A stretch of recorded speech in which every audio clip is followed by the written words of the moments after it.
concerned, up until now, only with curiously exaggerated details. Nostrils and a thick nose, wrinkled lips, or smooth, thin lips, spatulate fingers or pointed fingers, flecked eyes, a string of warts under a collarbone, violet veins running over a breast. If he looked very closely at those parts alone, he would feel like vomiting. But to eyes with magnifying lenses, everything seemed tiny and insect-like. The little ones crawling around over there were his colleagues, having a cup of tea in the faculty room. The one in this corner was the other woman, naked, on a dampish bed, her eyes half closed, motionless, although the ash of her cigarette was about to fall. Moreover, he felt, without the slightest jealousy, that the little insects were like cookie molds. Cookie molds have only edges, no insides. Even so, there was no need to be such a dedicated cookie maker as to be unable to resist making unneeded cookies just to use the mold. If the chance occurred for him to renew his relationship with them, he would have to start all over again from the very beginning. The change in the sand corresponded to a change in himself. Perhaps, along with the water and the sand, he had found a new self.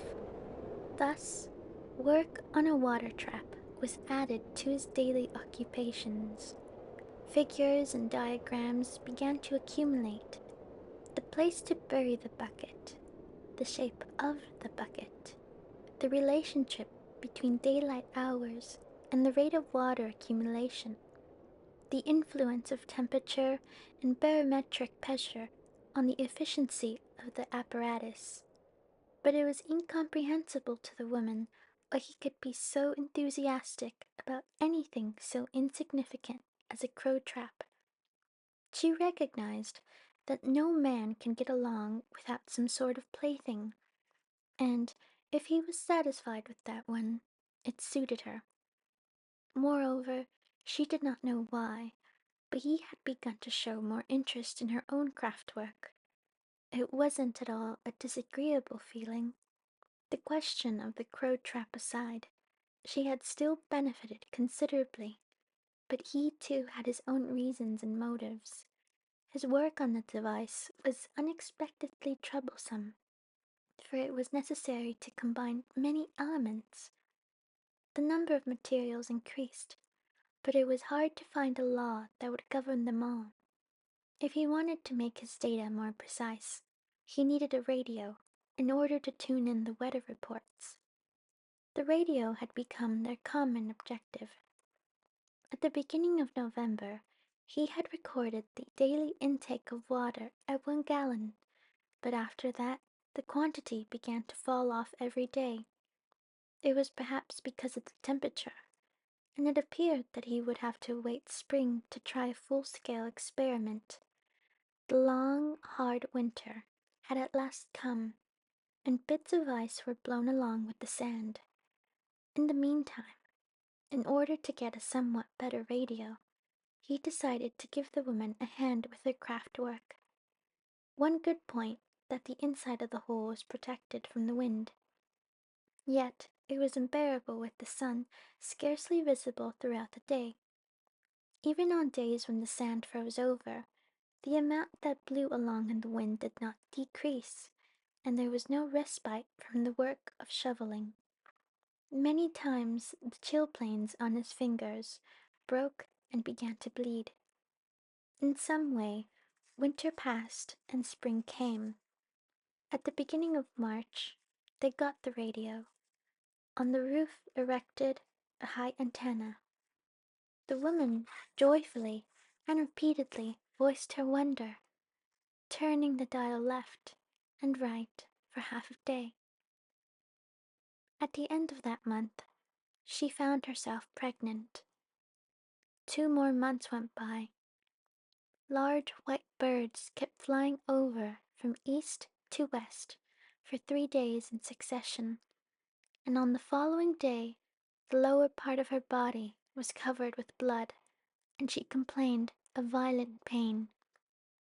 One of the villagers, who was said to have a veterinarian among her relatives, diagnosed it as an extrauterine pregnancy, and it was decided to take her to the hospital in the city in the three-wheeled truck.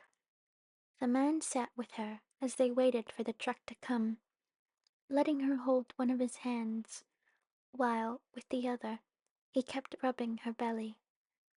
Finally, the three-wheeler stopped at the top of the cliff. A rope ladder was let down for the first time in a half-year, and the woman, wrapped in her blankets as in a cocoon, was hauled up by the rope.